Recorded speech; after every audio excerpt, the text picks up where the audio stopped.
उनको चॉपिंग मैं कोई गलती नहीं कर रहा। बाप रे, कल 1 तारीख है 2025। बस नए साल के लिए भी कुछ घंटे ही बाकी है। हाँ, तुम्हें बंगाली बंगाल यहाँ पे कैसे स्पॉन्जी स्पॉन्जी मिलता है।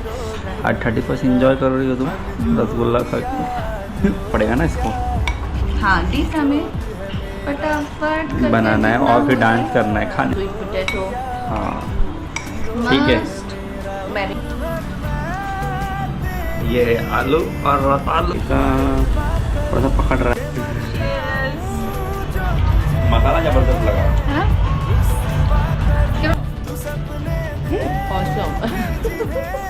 या मस्त। गरम नहीं है ना ज़्यादा, हल्का सा ही खिलाओ बस। चाट मसाला मज़ा ही आएगा।